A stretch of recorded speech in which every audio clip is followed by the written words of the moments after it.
नमस्ते बच्चों। आज हम 10वीं कक्षा के तीसरा पाठ गिल्लो पाठ के बारे में हम जानकारी प्राप्त करेंगे। गिल्लो इस पाठ का लेखिका है महादेवी वर्मा। महादेवी वर्मा लेखिका का परिचय देखेंगे। महादेवी वर्मा जी विश्व स्तर की कवयित्री है। महादेवी वर्मा जी विश्व स्तर की कवयित्री है।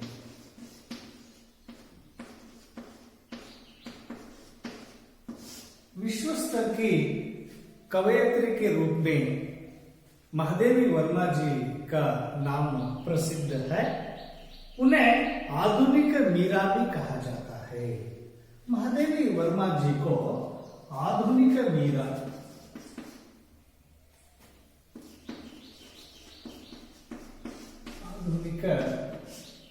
मीरा नाम से भी महादेवी वर्मा जी को आज पहचाना जाता है। उनका जन्म 24 मार्च 1907 में, महादेवी वर्मा जी का जन्म 24 मार्च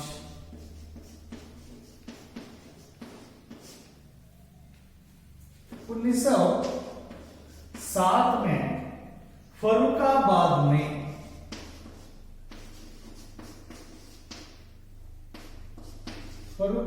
में उत्तर प्रदेश में इनका जन्म हुआ है। महादेवी वर्मा जी का जन्म 24 मार्च 1907 को फर्रुखाबाद में इनका जन्म हुआ है। उनके पिता गोविंद प्रसाद वर्मा। महादेवी वर्मा जी के पिता का नाम गोविंद प्रसाद वर्मा।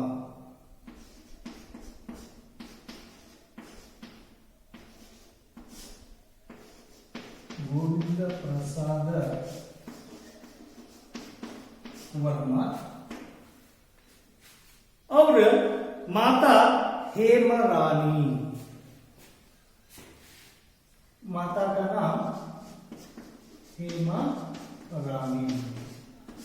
महादेवी वर्मा जी के पिता का नाम गोविंद प्रसाद वर्मा और पिता का नाम गोविंद प्रसाद वर्मा और माता का नाम हेमरानी था।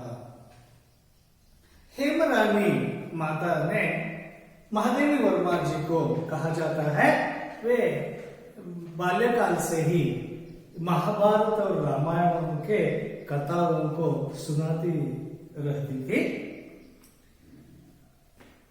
उन्होंने प्रयाग के विश्वविद्यालय से, महादेवी वर्मा जी ने प्रयाग के विश्वविद्यालय से संस्कृत में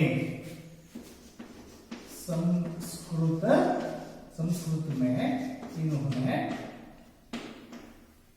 एमए उपाधि को प्राप्त की है। बाद में उपाधि प्राप्त करने के बाद प्रयाग के महिला विद्यापीठ में प्रधानाध्यापिका का पद संभाला। इन्होंने पढ़ाई के बाद प्रयाग के महिला विद्यापीठ में प्रधानाध्यापिका के रूप में सेवा की काम की। महादेवी वर्मा जी ने गद्य और पद्य दोनों की रचना की है। महादेवी वर्मा जी ने केवल गद्य को ही नहीं रचा है, पद्यों को भी उन्होंने रचनाएं, दोनों प्रकार की रचनाएं रचे हैं। ऐसे प्रमुख रचनाएं हैं यामा, संध्या गीत, दीपशिखा, नीरजा, निहार, अतिथि के चलचित्र, स्मृति की रेखाएं, पथ के साथी, मेरा परिवार, श्रृंखला की खड़िया आदि, ये उनके द्वारा रचित प्रसिद्ध गद्य और पद्य की रचनाएं है। महादेवी वर्मा जी को शेक्सपियरिया, मंगल प्रसाद द्विवेदी पदक आदि अनेक पुरस्कार प्राप्त है। इनके साहित्य सेवा के बदले में उन्हें बहुत सारे पुरस्कार मिले हैं, जैसे शेक्सपियरिया पुरस्कार, मंगल प्रसाद पुरस्कार, द्विवेदी पदक जैसे अनेक पुरस्कार से पुरस्कृत है महादेवी वर्मा जी। उनके यामा के लिए महादेवी वर्मा जी के द्वारा रचित यामा के लिए, यामा रचना के लिए मैं ज्ञानपीठ पुरस्कार, ज्ञानपीठ पुरस्कार भी प्राप्त है। महादेवी वर्मा द्वारा रचित यामा रचना पर उन्हें ज्ञानपीठ पुरस्कार भी प्राप्त है। इस महान रचनाकार ने, ऐसे महान रचनाकार का निधन सितंबर सन 1987 को इनका निधन हुआ। इस तरह महादेवी प्रसाद वर्मा जी ने अनेक रचनाएं रचे हैं। उनमें गिल्लू पाठ भी एक है। गिल्लू, इस पाठ में हम इस पाठ के द्वारा यह सीख सकते हैं कि स्नेह भाव तथा प्राणी दया की सीख। हमें इस पाठ को पढ़ने से हमें यह पता चलता है कि स्नेह भाव तथा प्राणी दया कैसी होती है, उनके बारे में हमें सीख मिलती है। और पशु और पक्षियों के स्वभाव के बारे में हमें जानकारी मिलती है, और उनकी जीवन शैली के बारे में भी हमें जानकारी मिलती है। और उसके साथ महादेवी वर्मा को इन पशु पक्षियों के प्रेम से कैसे वह परिचित थे, उसके बारे में भी हमें जानकारी मिलती है। पार्ट 3, गिल्लू, महादेवी वर्मा। अचानक एक दिन सवेरे कमरे से बरामदे में आकर मैंने देखा 2 कौवे एक गमले के चारों ओर चोंचों से चुआचुआवा जैसा खेल खेल रहे थे। एक दिन लेखिका ने अचानक एकाएक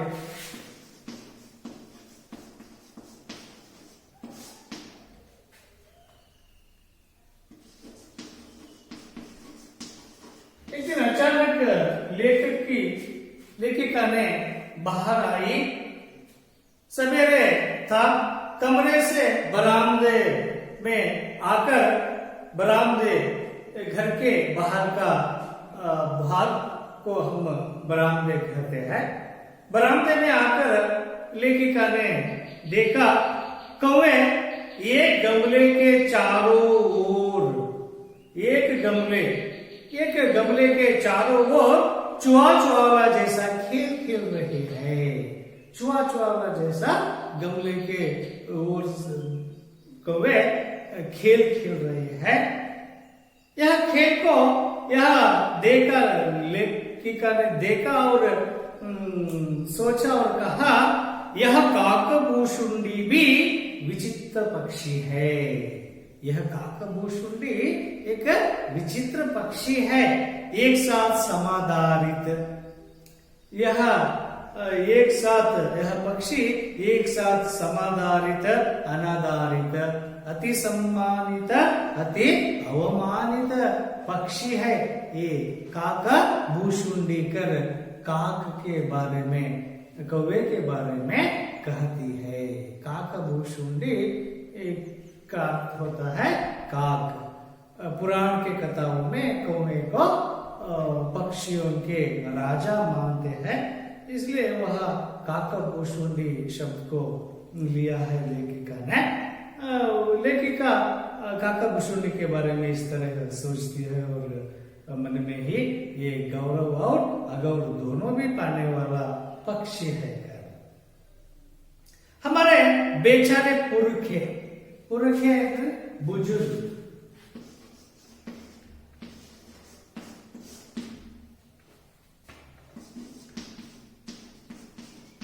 हमारे पूर्वजों ने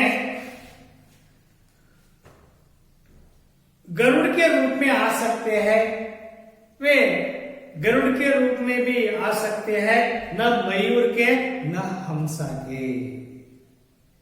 उन्हें पितृपक्ष में श्रद्धा में हमसे कुछ पाने के लिए काक बनकर ही अवतीर्ण होना पड़ता है।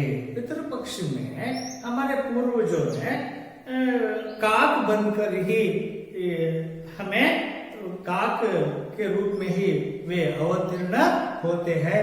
न हंसा न मयूर न गरुड़ा के रूप में आते, ये कौवे बनकर आते हैं। इतनी ही नहीं, हमारे दूरस्थ प्रियजनों को भी अपने आने का मधुर संदेश इनके कर्कश स्वर में ही देना पड़ता है। और इतना ही नहीं, काक तो बन जाए, लेकिन वे उस समय में भी हम इनके कर्कश ध्वनि को ही हम सुनना पड़ता है। दूसरी ओर हम कौवा और कांव कांव करने को अवमान के अर्थ में ही प्रयुक्त करते हैं। और काक के ध्वनि को सुनते ही हम अवमानित के रूप में उसे हम पहचानते हैं। ऐसे सोचते सोचते लेखिका ने उस गमले के पास गई। मेरे काक पुराण के विवेचन में अचानक बाधा आ पड़ी। वे उनके काक पुराण के सोच को बाधा आ गई, क्योंकि गमले और दीवार के संधि में, गमले और दीवार के संधि में छिपे एक छोटे से जीव पर मेरी दृष्टि रुक गई। काक पुराण को सोचते सोचते लेखिका ने गमले के पास गई। गमले के पास गई तो वह गमले और दीवार के संधि में एक छोटे से जीव मेरी दृष्टि को रुक गई। छोटे से जीव पर महादेवी वर्मा जी का दृष्टि गई, नजर गई।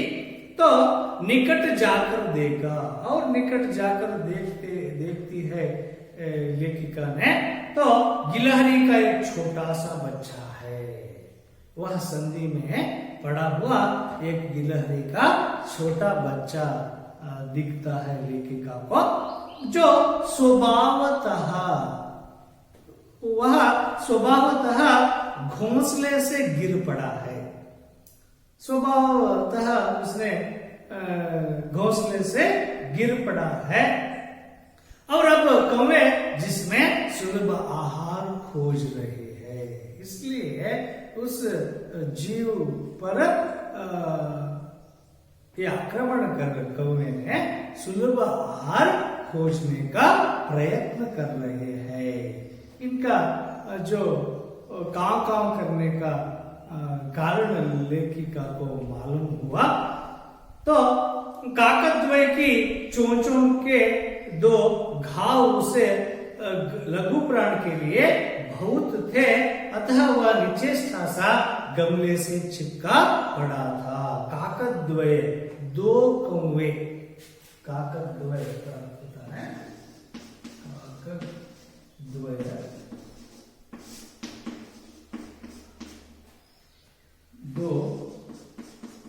दो कौवे।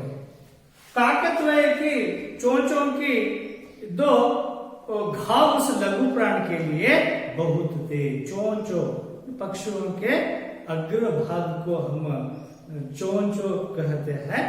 तो इन चोंचों के दो घाव उस लघु प्राण के जीव जाने के लिए बहुत था, अतः वह निचेष्टा सा गमले से चिपका पड़ा था।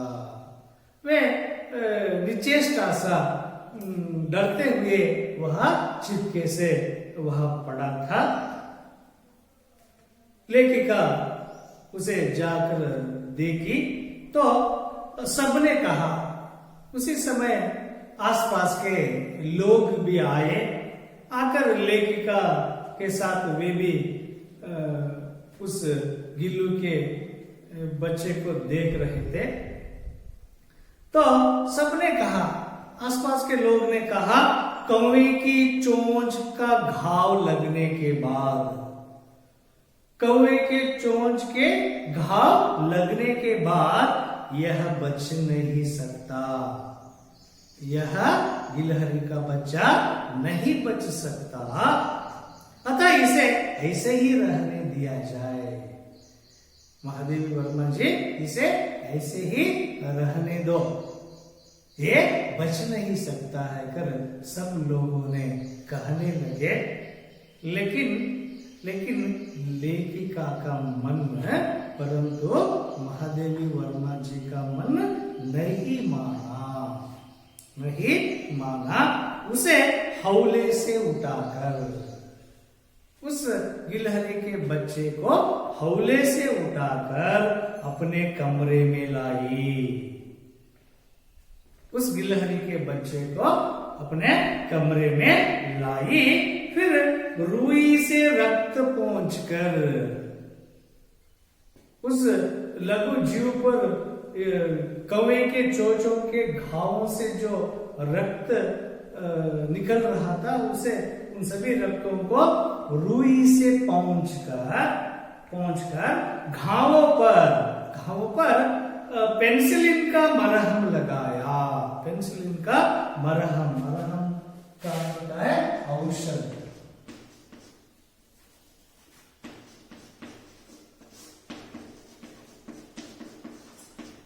औषध लगाई, रुई से रक्त पहुंचकर उन घावों पर पेनिसिलिन का मरहम लगाई महादेवी वर्मा जी ने।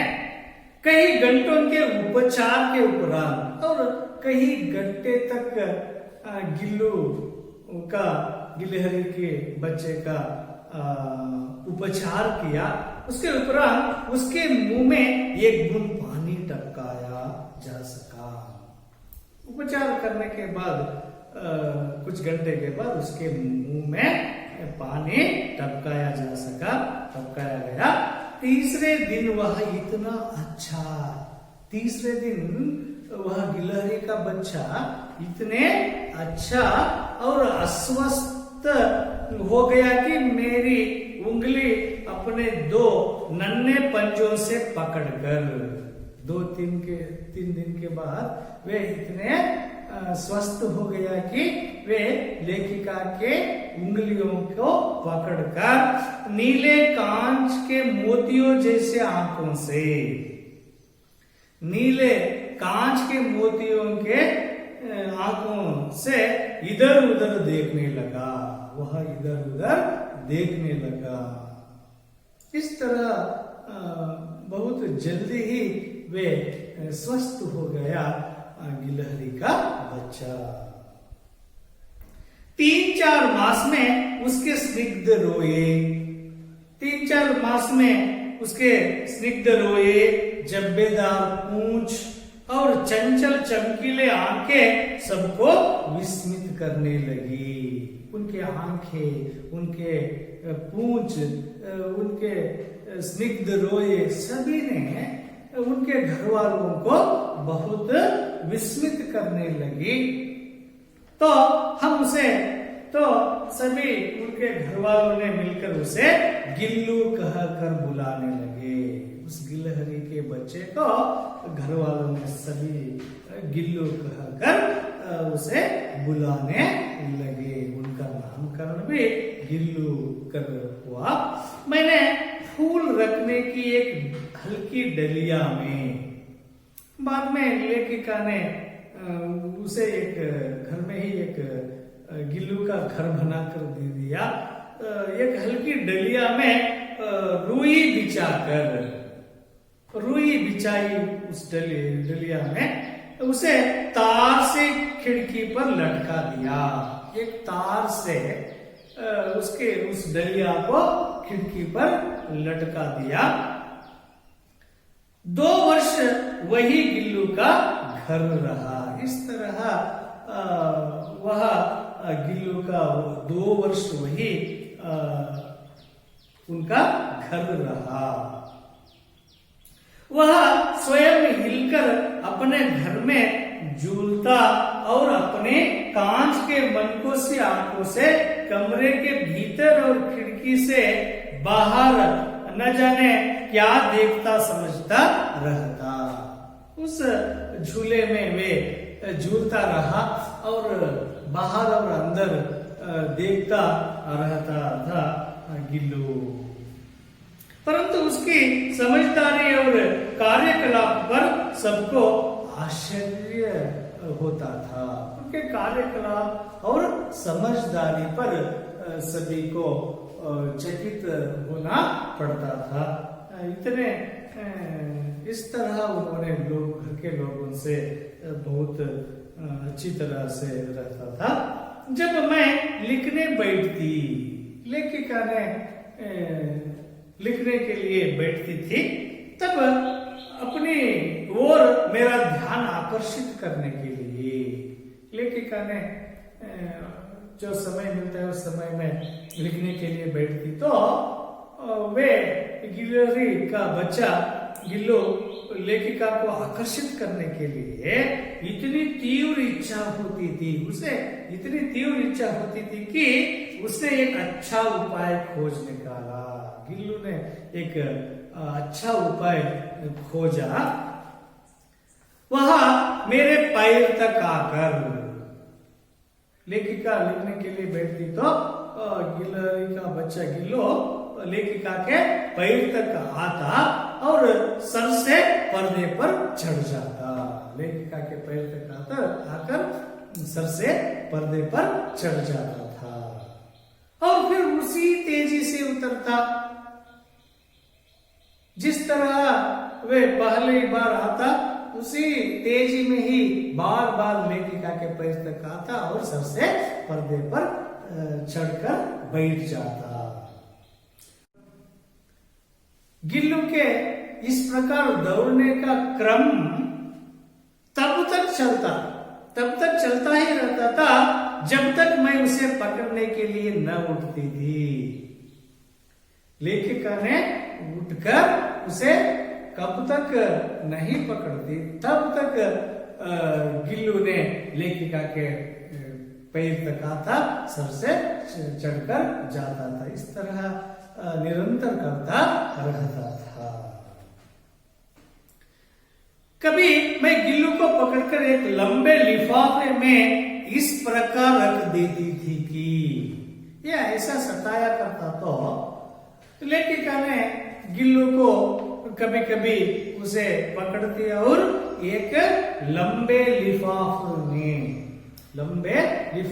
में उसे इस प्रकार रख देती कि उसके अगले 2 पंजों और सिर के अतिरिक्त, उनके अगले 2 पंजे और सिर के अतिरिक्त सारा लघु गात का मतलब होता है शरीर,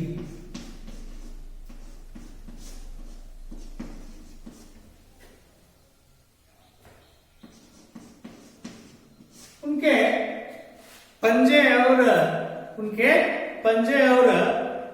सिर के अतिरिक्त सारा लघु गात लिफाफे के भीतर बंद रहता था।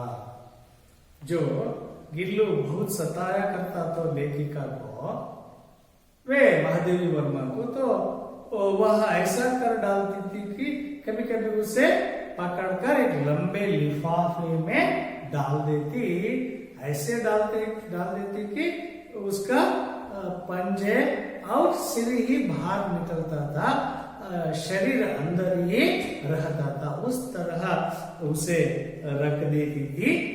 इस अद्भुत स्थिति में भी, ऐसे अद्भुत स्थिति में कभी कभी घंटों मेज पर दीवार के सहारे खड़ा रहकर वह अपनी चमकीले आंखों से मेरा कार्यकलाप देखा करता था।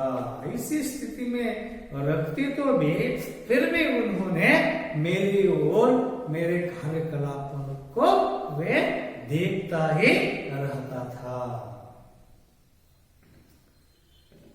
कभी कभी गिल्लू को भूख लगने पर, गिल्लू को भूख लग जाती तो पर चिक चिक करके वह चिक चिक करके मानो वह मुझे सूचना देता।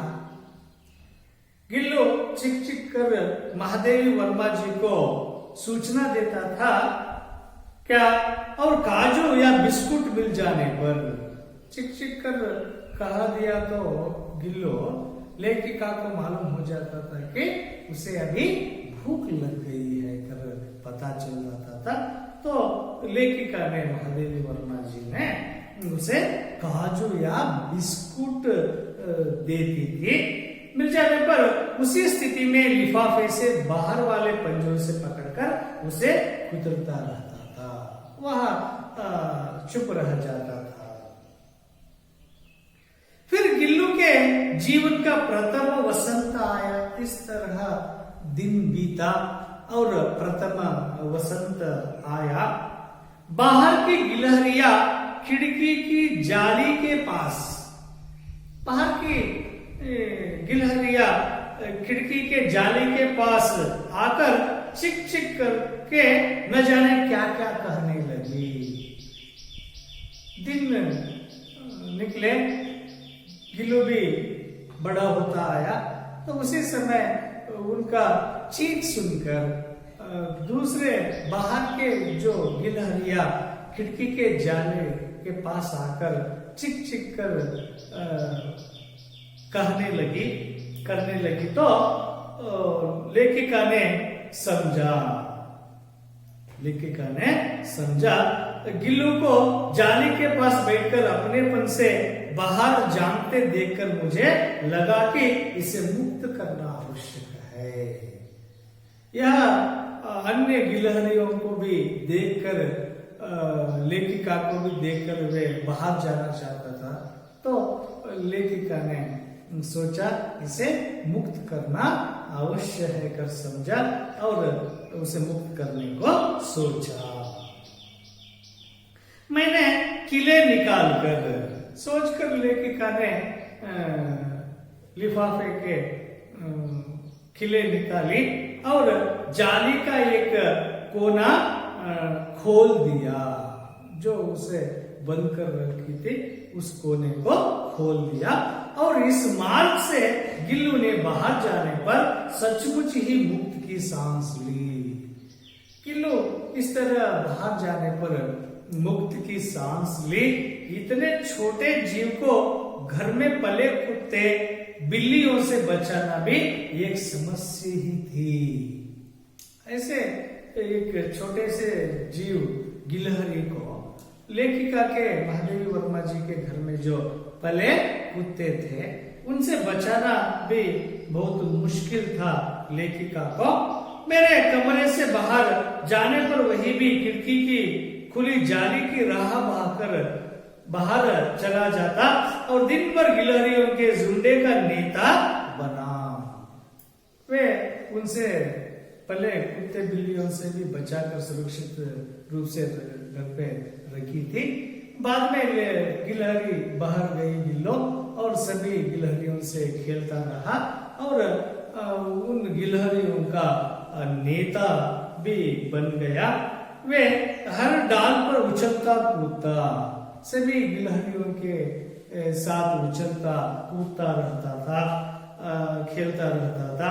ठीक 4 बजे होते ही 4 बजे होते होते ही खिड़की से भीतर आकर, खिड़की से भीतर अंदर आकर अपने झूले से झूलने लगता, अपने झूले में बैठकर झूलने लग जाता। मुझे चौंकाने की इच्छा उसमें न जाने कब और कैसे उत्पन्न हो गई थी। लेखिका को, महादेवी वर्मा जी को चौंकाने की इच्छा, चकित करने की इच्छा गिल्लू को कैसे उनके मन में उत्पन्न हुआ मालूम नहीं। कभी वे फूलदान के फूलों में छिप जाता, कभी कभी फूलदान के फूलों में छिप जाता। लेखिका ने, महादेवी वर्मा ने उसे ढूंढती रहती थी। कभी पर्दे के चुनट में जाकर छिप जाता था, और कभी सोन जूही की पत्तियों में। सोन जूही यह एक सुगंधित फूल का नाम है। इस सोन जूही के पत्तियों में जाकर छिप जाकर लेखिका को वे चौंकाते रहते थे। लेखिका को चौंकाने के लिए गिल्लो कहाँ कहाँ छिप जाता? फूलदानों के फूलों में, सोन जूही के पत्तियों में, पर्दे के चुन्नट में छिप जाता और लेखिका को, महादेवी वर्मा जी को चौंकाते थे। मेरे पास बहुत से पशु पक्षी है। इस तरह लेखिका को गिल्लू ने चौंकाने का काम करते रहते थे। लेखिका के पास बहुत सारे पशु पक्षियां थी और उनका मुझसे लगाव भी कम नहीं। उन पशु पक्षियों से लेखिका का लगाव भी कम न था, परंतु उसमें से किसी को मेरे साथ मेरी थाली में खाने का हिम्मत हुई है ऐसा मुझे स्मरण नहीं आता है। बहुत सारे पशु पक्षियों को महादेवी वर्मा जी ने पालन पोषण किया था, फिर भी किसी पशु पक्षी भी लेखिका के थाली में बैठकर खाने का साहस किसी ने भी नहीं की थी। गिल्लू इनमें अपवाद था, लेकिन गिल्लू इनमें अपवाद है। कैसे? मैं जैसे ही खाने के कमरे में पहुंचती, लेखिका खाने के कमरे में पहुंचती तो वह खिड़की से निकलकर आंगन की दीवार बरमादा पर, वह आंगन के दीवार बरामदे पर पार करके मेज पर पहुंच जाता। वह मेज पर पहुंच जाता और मेरे थाली में बैठ जाना चाहता था और मेरे थाली में बैठ जाना चाहता था। बड़ी कठिनाई से मैंने उसे थाली के पास बैठना सिखाया। वे मेज पर आ जाता और मेरे थाली के सामने बैठ जाना चाहता था। तो बड़ी कठिनाई से मैंने उसे बहुत कठिनाई से थाली के पास बैठना सिखाया। उसे थाली के पास बैठना सिखाया, जहां बैठकर वह मेरी थाली में से, वहां बैठकर वे अपने थाली में से एक एक चावल उठाकर, थाली में से एक एक चावल उठाकर बड़ी सफाई से खाता रहता था। वे बहुत बड़ी सफाई से वह चावल खाता रहता था। काजू उसका प्रिय खाद्य था। काजू को तो वे बहुत प्रिय मानकर खाते थे और कई दिन काजू न मिलने पर वह अन्य खाने की चीजों या तो लेना बंद कर देता था या झूले से नीचे फेंक देता था। कई समय में अन्य चीजें खाने देते तो वे उनकी मर्जी खाता तो या नहीं खाते तो वह बाहर उनसे फेंक देता था। काजू देने पर वे बहुत उसे स्वीकार कर खाता था। उसी बीच इस तरह घर में लेखिका के साथ ही एक खाने का हिम्मत भी करने लगा था गिल्लू। इतने वे लेखिका को बहुत पसंद करते थे। इसी बीच में क्या हुआ, मुझे मोटर दुर्घटना में आहत होकर कुछ दिन अस्पताल में रहना पड़ा। महादेवी वर्मा जी को मोटर दुर्घटना हो गई तो लेखिका ने वर्मा जी ने अस्पताल में रहना पड़ा।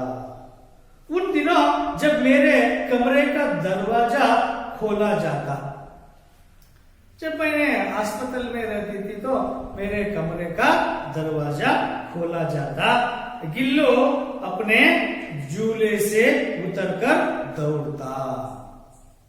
कमरे को किसी ने आकर खोले तो झूले से उतरकर गिल्लू दौड़ता था और फिर किसी दूसरे को देखकर, दरवाजे खोलते ही दूसरे व्यक्तियों को देखकर गिल्लू ने क्या करता, वे उसी तेजी से दौड़कर वापस चला जाता था, अपने घोंसले में जाकर बैठ जाता था। जो लेखिका के घर आने वाले व्यक्ति सभी ने गिल्लू के लिए काजू लाते थे, सब उसे काजू दे जाते थे। काजू गिल्लू को बहुत पसंद है कर सभी काजू दे जाते थे।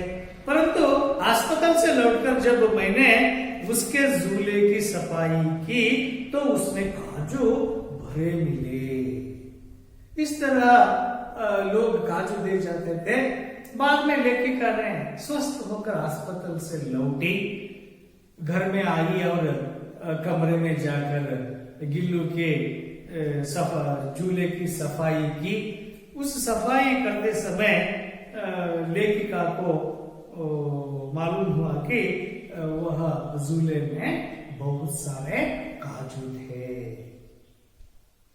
जिनसे ज्ञात होता था। इससे लेखिका को, वर्मा जी को ज्ञात हुआ कि वह उन दिनों, मैंने जो अस्पताल में थी उन दिनों में अपना प्रिय खाद्य भी कितना कम खाया करता था गिल्लू कर लेखिका को ज्ञात हुआ, मालूम हुआ। तो मेरी अस्वस्थता में वह तकिए पर सिरहाने बैठकर अपने नन्हे नन्हे पंजों से मेरे सिर और बालों को हौले हौले सहलाता रहता था। लेखिका की अस्वस्थता के समय में लेखिका के सिरहाने पर बैठ जाता और अपने नन्हे नन्हे पंजों से वे लेखिका के सिर और बालों को हौले हौले सहलाने का काम भी करता रहता था। इतना पसंद करता था लेखिका को। वर्मा जी, गर्मियों में जब मैं दोपहर में काम करती, गर्मियों के दिनों में लेखिका ने दोपहर में कुछ काम करने लगती तो गिल्लू न बाहर जाता और न अपने झूले में बैठता। लेखिका घर पर काम करती तो उस समय में गिल्लू बाहर भी नहीं जाता और अपने झूले में भी नहीं बैठता था। क्या करता था वह मेरे पास रखी सुराही पर, सुराही का अर्थ होता है पानी रखने का बर्तन, पानी रखने का बर्तन।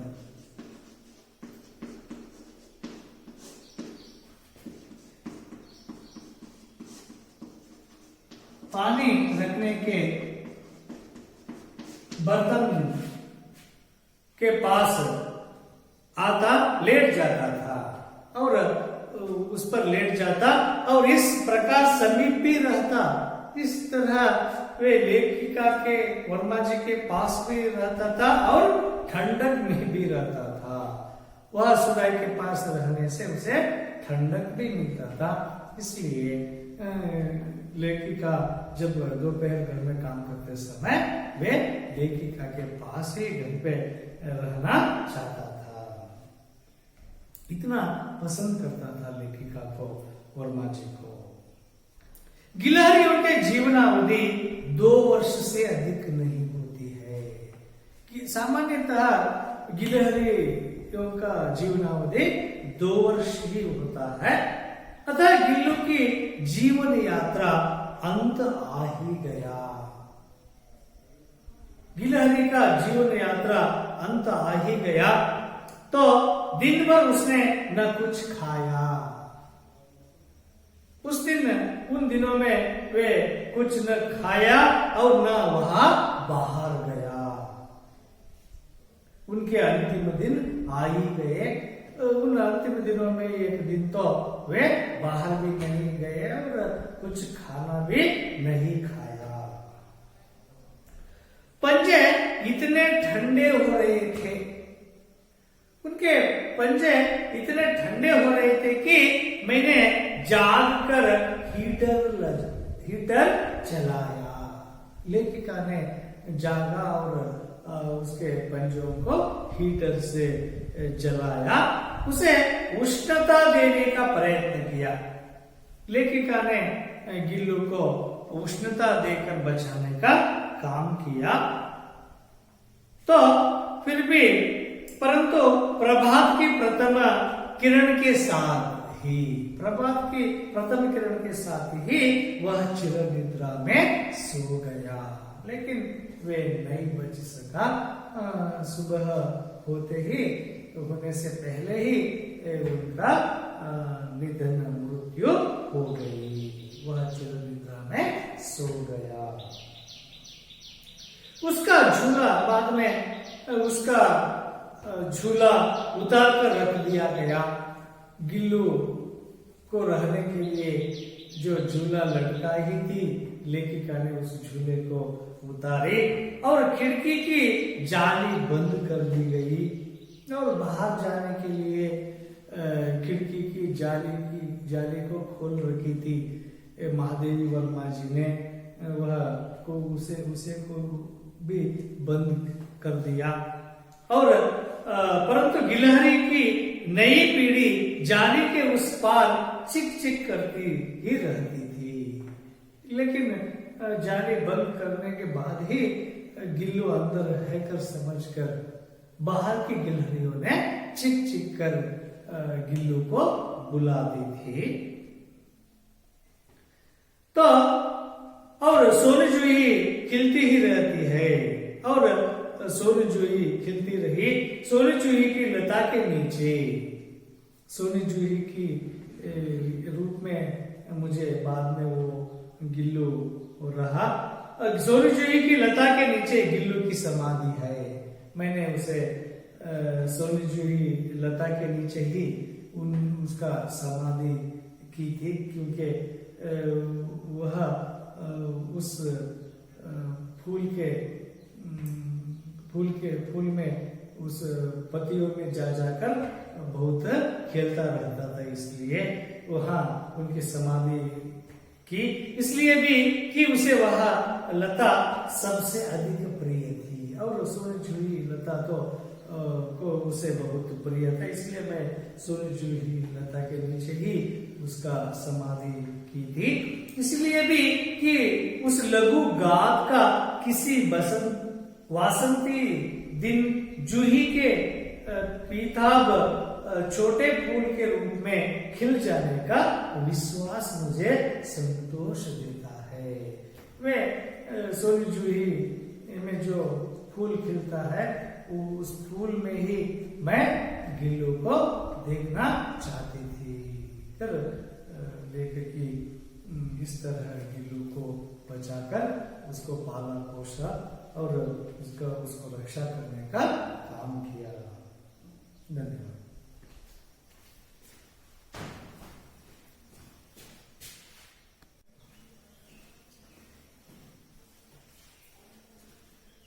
इस तरह गिल्लू इस पाठ में महादेवी वर्मा जी ने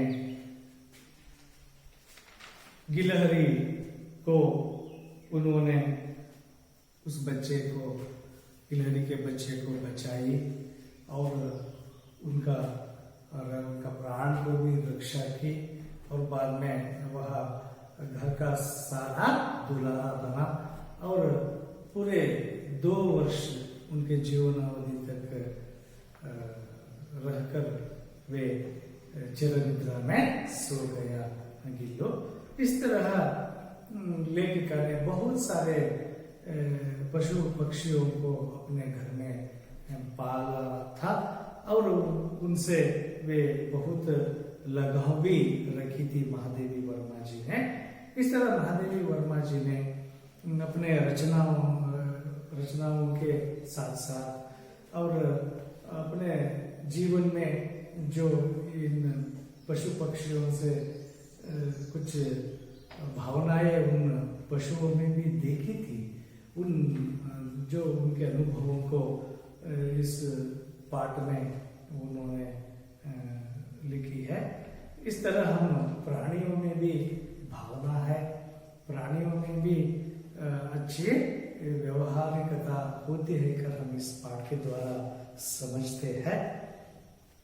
इस पाठ से हमें प्राणी दया, पशु पक्षियों के जो उनके रहने का विधि विधान और वे जो अपने जीवन शैली को हमें इस पाठ में हमें देखने को मिलता है। और पशु पक्षियों को महादेवी वर्मा जी ने कितने प्रेम भाव से देखती है, उससे भी उन विचारों से भी हम ज्ञात होते हैं। इस तरह हम इस पाठ से स्नेह भाव, प्राणी दया और पशु पक्षियों का स्वभाव आदि के बारे में जानकारी प्राप्त